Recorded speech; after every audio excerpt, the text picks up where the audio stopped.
Welcome back. This is Lamp Oil Stock as we're continuing our series on the Ten Commandments. And this time we're going to take a look at commandment number 2. So I'm going to be reading Exodus 20 verses 4, 5, and 6. And it states, "Thou shalt not make unto thee any graven image or any likeness of anything that is in heaven above, or that is in the earth beneath, or that is in the water under the earth.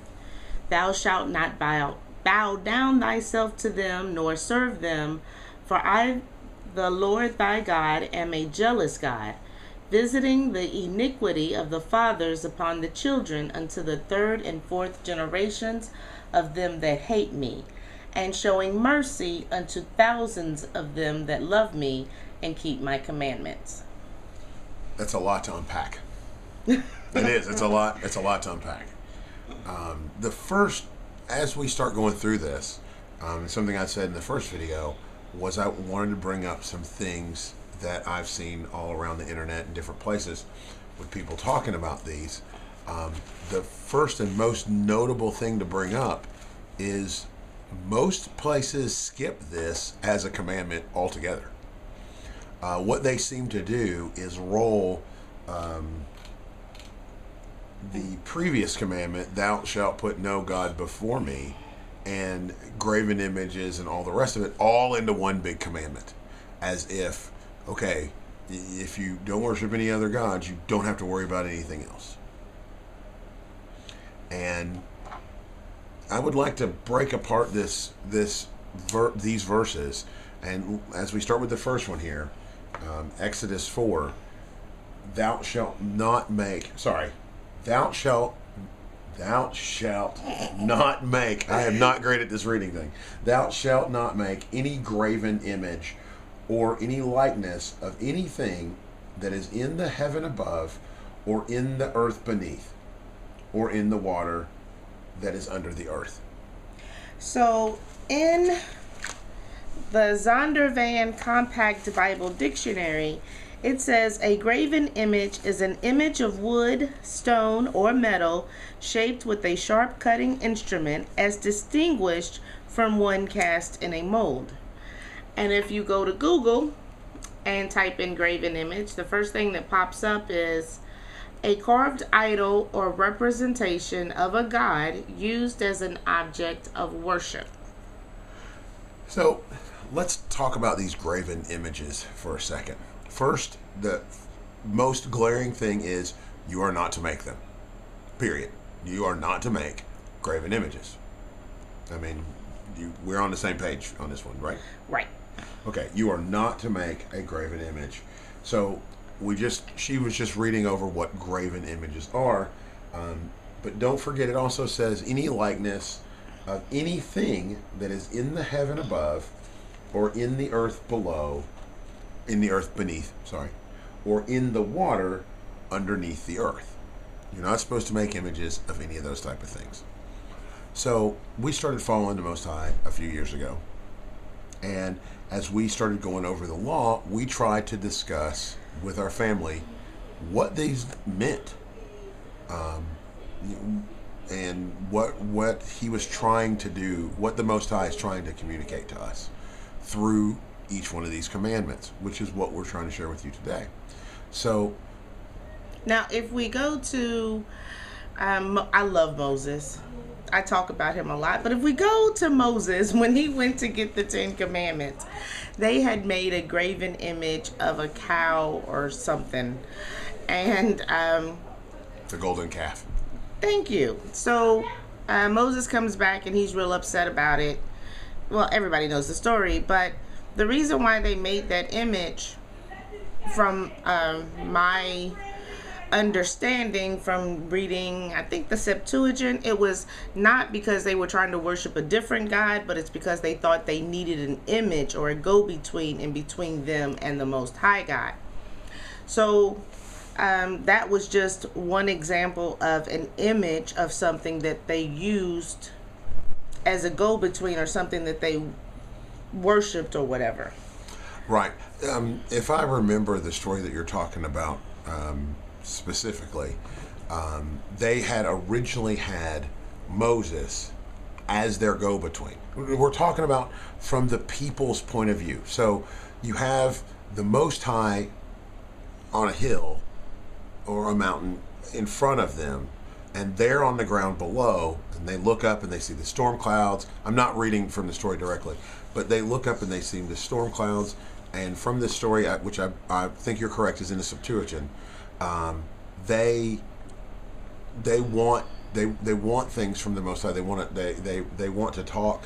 Well, in Egypt, they worshipped many gods, and all of those gods had some sort of thing that they used to talk to that God.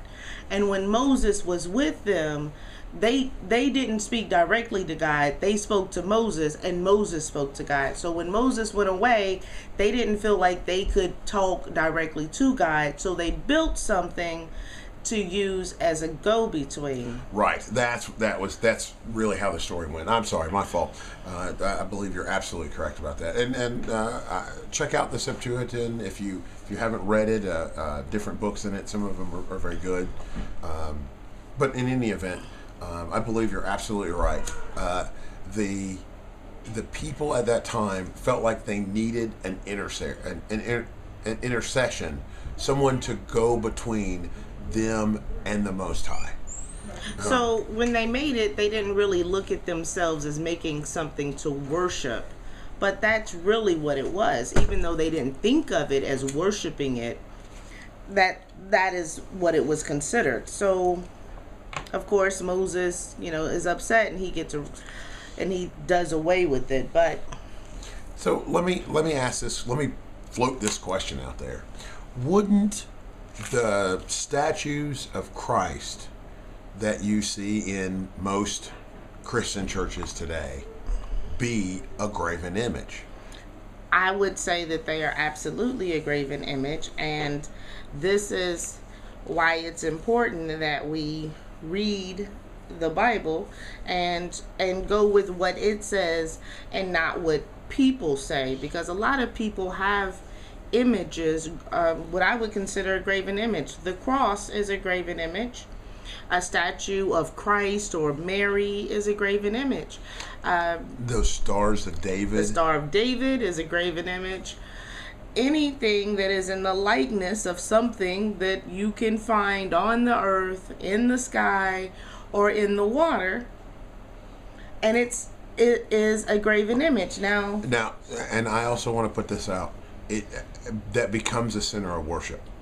You like the menorah, the 7 candles in a row. Yes. There is no worship that takes place to that candlestick. There isn't one. Well, it's not even the likeness of something that's here. It's just a stick. Right. And I think that's an important thing. It is a thing. It is a symbol, sort of. It's a symbol, but if you started worshiping and praying in front of it and stuff, then it would be an idol, and it wouldn't be something that you could use either. Yeah, absolutely.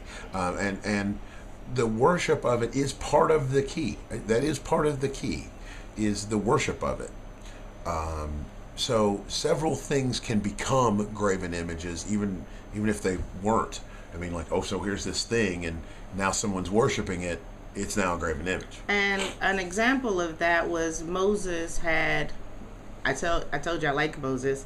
He had built something. No, you got to back up with snakes. the whole story. You got to back up with the whole story. Okay, so I can't tell the whole story. We only got short amounts of time. I understand that. There is an issue where the Hebrew Israelites are not doing what they're supposed to be doing, and the Most High afflicts them with snakes. Yeah. Snakes bite them and things like that. So Moses prays on their behalf for healing and restoration, and the Most High hears their prayers, and says, "This is what I want you to do. I want you to set up a stick and put 2 snakes on it." I think that's how it works. Yeah. And anybody who sees it will be healed. Now, this has become that idea has become the symbol that They use for medicine. That medical doctors use today. That's the two snakes curled on a stick. And it's two snakes curled on a stick. So anybody who saw it was supposed to be healed. But what happened was the Israelites started to worship in front of the stick because it did heal them. They would see it, they were healed, and they started to pray in front of it. And the Most High was like, nope, that's got to go, and rips it down. The story's in the Bible. I'd have to look up where it's at. I think it's in Deuteronomy. I don't know, but I'm not sure right off the top of my head. We'll have to look it up. But in any event, this thing that the Most High had set before them had then become a graven image because they started worshiping it. So, in our house, we looked at dolls, stuffed animals, statues and stuff like that, and trophies. A lot of trophies have some statue or carving of some person on top of it, and we got rid of all of that stuff. And we're not saying that you have to get rid of that stuff, but the way we saw it was, I don't know what the person had in mind that created this image. So I decided, since I don't know what they had in mind when they created the image, I didn't really need the image. And that image, for example, trophies, it's something that gives you pride, and a lot of people put them up on pedestals, and they're literally they're big deals to them. And so that's just not something that I wanted to be a focus of in our life. When we look at dolls, baby dolls and stuff like that, now you may not understand this about us, or if you haven't watched all of our videos, we have 6 kids running around. So we have dealt with toys our whole life. The whole time we've dealt with toys. And once we became Hebrew Israelites, we had to make some changes. I'm sorry, I just wanted to put that out. So when it comes to dolls, I did some research, and back in the day, the first dolls were used for voodoo and witchcraft or whatever that craziness was, because they used the doll as a medium for the demon to go into and talk to them and their practices. And that never, it wouldn't have meant anything to me if I was a Christian, because that stuff isn't real, it's all fake. But as I read more and get further into the Bible, I realize that stuff ain't fake. And so I don't make any dolls.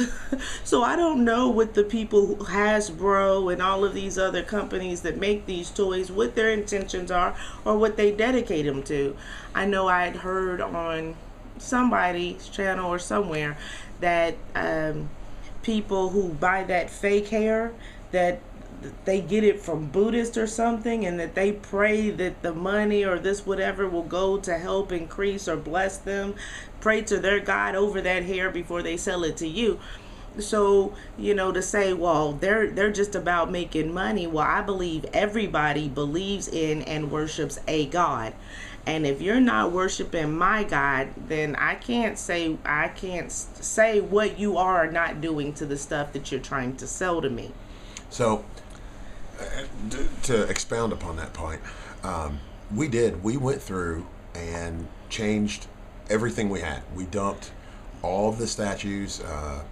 She used to collect porcelain dolls. Black porcelain dolls. I spent a lot of money and spent a lot of years collecting them, because my great granny collected porcelain dolls, but hers were white, and it was just very, something that hit me, and I wanted to do it. But I gave away or threw away my whole collection. And of course, I went through and I threw away all of my children's dolls and action figures and stuff. But I had to throw mine away first. Yeah, and I want to talk about that. Now, remember, we didn't just force our kids to do it. Yeah. We talked to them about it. We explained it. And as a family, we kind of, I don't want to say we because we as the parents led it, but we kind of voted. We explained to our kids our position, and got what they thought about it and why. We tried to explain to them why we were doing it, I do not suggest that tomorrow you get up and you go to your daughter's room and chuck all her dolls and just throw her toys away. That is not what I am suggesting to you. Because it took time for them to throw away their stuff. I think my oldest daughter, which is 24, or is she 25? It doesn't matter. Whatever. I hope she doesn't hear this video. I'm sure she will. It's okay. It took her the longest to get rid of her stuff. No, it didn't. It took me the longest to get rid of stuff. I still have stuff at my mom's house that I hadn't went over and actually thrown away. I don't go get it and I don't use it and I try to forget about it, but one day when I go over there, you just throw stuff out. But you sound like you have a guilty conscience. You gotta get it. I mean, you gotta say it. I don't live there. I don't live at my parents' house, so I'm not there all the time. But you go by and you'll be like, oh crap, I don't need this. Throw it in the garbage. But that's why I say it took me the longest, because I'm still finding stuff. I didn't even mean to keep this. I'm throwing it away. But we did in our house where we actually live at. We did go through and say, after everybody made the decision, this is what we're doing, we threw it out. And some of our kids are young now.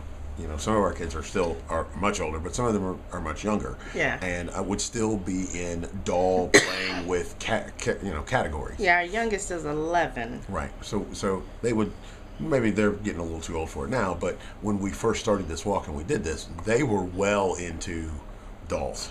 Especially our youngest, he was into Pokemon. Right. And Pokemon to me is just, he was worshiping Pokemon. He wanted everything Pokemon. We had every card and we had Pokemon dolls, plush toys. Yeah. And he too was like, okay, I see, I understand, and this does make sense, and let that go. Now, I'm not, please do not think that we're trying to say to you what you need to do in your house. But what we are saying to you is this walk with the Most High will involve a change. And that means that you have to take inventory of what you're doing and decide if what you're doing is leading you to the Most High or not. And it's not like the first time we sat down and read it and tried to pay attention to it, I jumped up and said, hey, let's get rid of all my dolls. Oh, no. Because I was extremely attached to them. So it took me, I'm going to say a month or two. I'd say it took a year or two. It took a long, don't make it sound like we made this walk quick, because it wasn't quick. I mean, so it took a while for me to be able to do that. Yeah, I agree. I mean, it's not short. It takes everything that you're doing, whatever it is, as you're starting your walk with the Most High. And some of you may have been walking with Him for quite some time, and may have better stories than we do. These are the struggles that we went through. But this particular commandment, which we haven't even gotten all the way through, we're still talking about the first line, the first and second line. This particular commandment hit us in a very strange way. It changed what we bought our kids. It changed the toys that our kids played with. They won't even play with dolls from other people now. It's difficult for me to tell my kids not to say anything when they go to someone's house, because they're going to say, we don't have dolls and we don't have it this way. And my kids are now to the point where they can explain it. They know what they're doing. It's even more difficult when you allow them to spend the night with someone who has these things and don't understand why your kids don't want to play with them. Right. It's difficult. So, but it's just something that you have to learn to explain. Your kids have to be able to understand it. It's if you just force things upon your kids or something to that effect without explanation, that can breed some very hurt feelings and all types of things. This is, and also for yourself. I mean, it was not easy for us to give up on what we considered to be graven images. It was not an easy thing to do. So But it takes time to allow the Most High to work on you to get you to the point where you want to do it. And, I don't believe that this is an overnight process. For one, we're reading these 10 commandments and we're trying to give you a look at them the way we've looked at them. But somebody else who is in the faith may not have even thought to go back and just really look and read them again to see exactly what it's saying.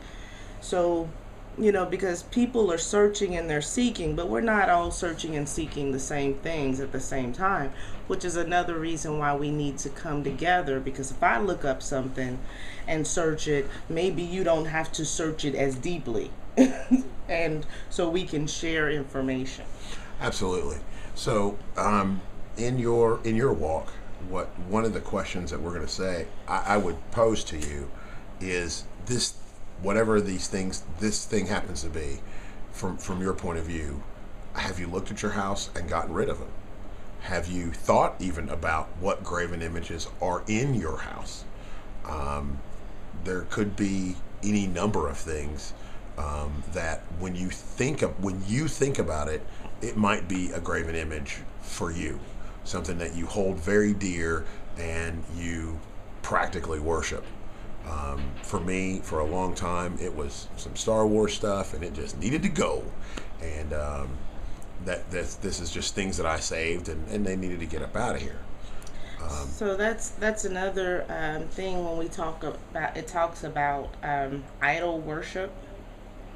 Well, there are a lot of idols in the world today. If you look at Sports stars, if you look at movies, if you look at singers, yeah. or even YouTube personalities, they can all become idols. And when you look at movie stars and stuff like that, they have the shirts and the coffee cups and all of those things that say, hey, I'm a follower of this person.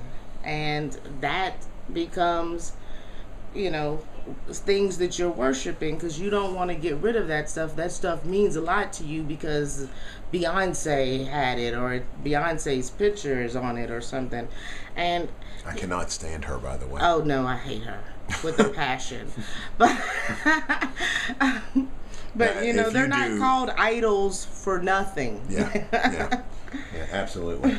Let's if you good with where we got so far? All right, if we take a look at the next part of the verses, number 5, verse number 5, thou shalt not bow down thyself to them, nor serve them, for I am the Lord thy God, a jealous God, visiting iniquity from the fathers of the father upon the child, upon the third and fourth generation of them that hate me.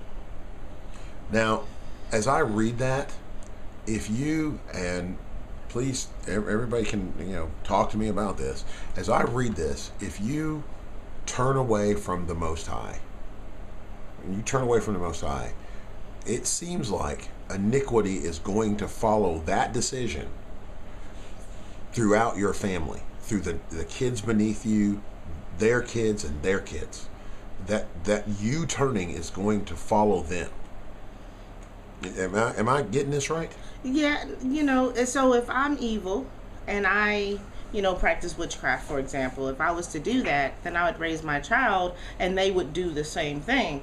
So I would be raising generation after generation that it turned away from the Most High.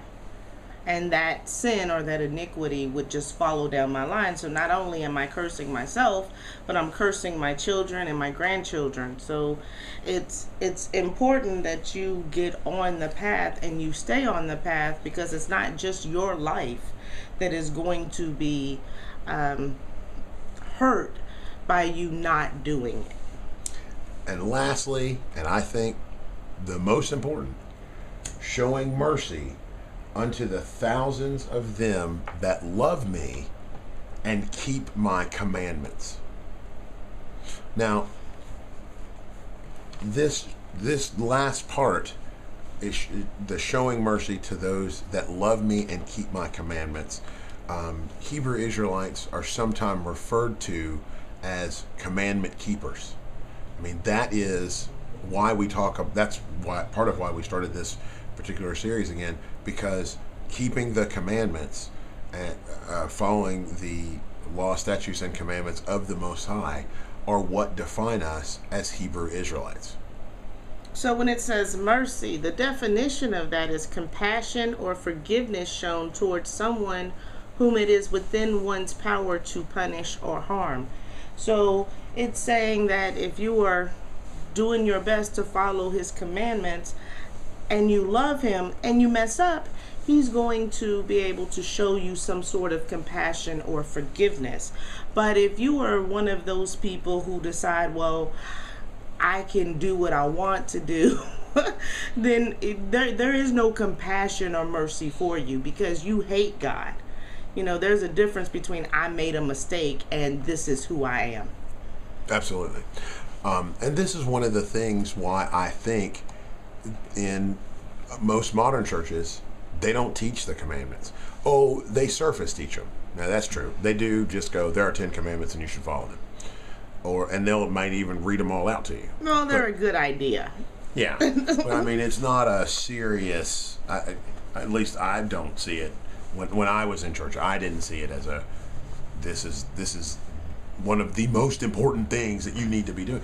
That wasn't it. I mean, that wasn't, it was be good to people. That was like as deep as it got.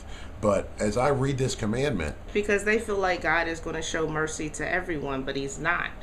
It says, and showing mercy unto thousands of them that love me and keep my commandments. So if he's showing mercy to those that love him and keep his commandments, it means he's not showing mercy to those who don't keep his commandments, because the way you love the Most High is to follow his laws. Have you also noticed it's thousands that do? Yeah. It is not millions all. Or billions. It's or not. all. It's not all. It is thousands that do, not everyone. I mean, it's pretty clear here to the thousands that do. That to me says that there are everyone that's not. There's a lot of people that are not, and those people. To me, this commandment is very clear. You need to be keeping them. If you're not keeping the commandments, you've got huge problems here. That this particular one for our family really impacted us a lot. Like I said, it changed the things that we bought. It changes the way we look at things that we're going to buy. Because if we're not going to buy graven images. We consider dolls to be graven images. We don't buy them for our kids. Well, I also kind of think that this is talking about people who are in power. Because it says you should not bow down yourself to them or serve them. So people that are in power, if you look at them as if they have this ultimate power over you, well, then where is the Most High's ultimate power? And maybe you don't agree that this is talking about people, but a lot of people do things because it is the law or it is expected, and not because the Most High says so. And that is something that I don't think you should do. The Most High has a law, and you are to serve him and no one else. So if you are bowing down and doing things because you believe someone has power over you that go against the Most High, then you are also, going into idolatry because you believe that person has more control over your life than the Most High does. And the Most High says he controls everything. So where does that person have power? Absolutely. So in your discussions with your family on this Sabbath or the next, whichever, take a moment. Think about the second commandment. How does it apply to your house? How does it apply to your life? Are you thinking about it when you're at the store or buying a gift or whatever it may happen to be? This commandment is incredibly important and skipped most often. When I was doing research for it, it was difficult to find anybody who even talked about it, because they look at the first commandment, thou shalt have no gods other, no gods other besides me or besides the Most High. And then for a lot of people, the next commandment number 2, is don't take the Lord's name in vain, which we'll be talking about later. But they just skipped. They just totally skipped graven image as if it was only part of the first law. And I think it itself is the second commandment that explains a lot. So this has been Lamp Oil Stock. Thank you so very much for spending a little bit of time with us. You can find us on YouTube or Black Junction. If you've got a comment or a question, or you want to just talk about it some more, leave us a comment right down at the bottom. You can also reach us on email. It's written on this particular video. So hey, thank you all so very much. Bye.